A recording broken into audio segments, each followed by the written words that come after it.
The seventh episode of Season 3 of The Summer I Turned Pretty, Last Hurrah, doesn't reveal any unexpected plot points, but it does reveal, most, of the truth. After all, there's no better occasion than your bachelor or bachelorette party to get wasted and face your secrets.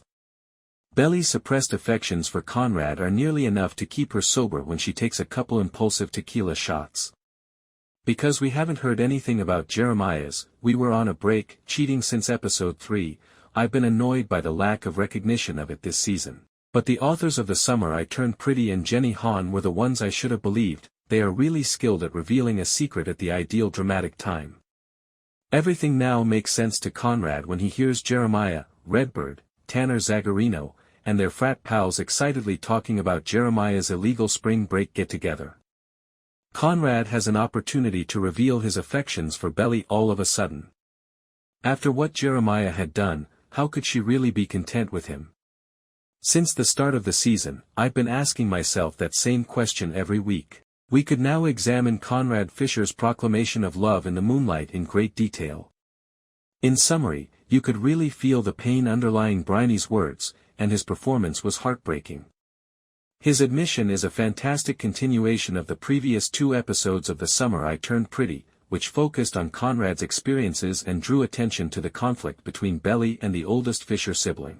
However, Belly's response to Conrad's remark seems oddly inappropriate, as though it were a reaction to a different love triangle than the one we've seen in the program. That I'm not sure if Belly's speech was taken directly from Jenny Han's Will Always Have Summer, because I haven't read the novels, but it would explain the strange discrepancy. Belly's statements, such as, "To me, you will never be what Jerry is. No matter what, he still loves me.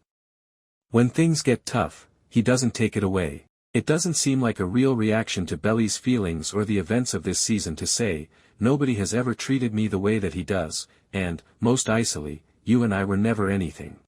Yes, we are aware that Belly is lying to herself because the wedding is taking place on the same weekend and she had a panic attack in a club restroom lately, wanting to tell Jeremiah that nothing happened, Christmas weekend. We are aware that she also thinks she loves Jeremiah. "You and I were never anything," however, doesn't seem to reflect Belly's inner monologue or flashbacks. And could she really think that Conrad doesn't take away his love when things get hard, when he reminds her of what Jeremiah did in Cabo? Remember how he didn't speak to her for a year between the events of seasons 1 and 2? I'm not sure whether the gap between Belly's speech and the story is due to the unexpected absence of her first-person narration this season, which makes it harder for us to understand her mental state, or the fact that this season has largely ignored Jeremiah's positive traits in favor of, naturally, emphasizing his negative traits, but it felt like Belly's agency was being taken away from her once more. Her words didn't feel like these. Either the legacy of the book or the ghost of Jeremiah watching over her shoulder made them seem like something she had to say. Nevertheless, Tong's performance was a stomach hit when she sobs on the beach after shoving Conrad away. I really do feel sorry for Belly as a character, even with her shortcomings this season. I feel like I have a clear idea of how the remainder of the season will unfold as the big day draws near. It will depend on how it is carried out whether or not it is a good thing.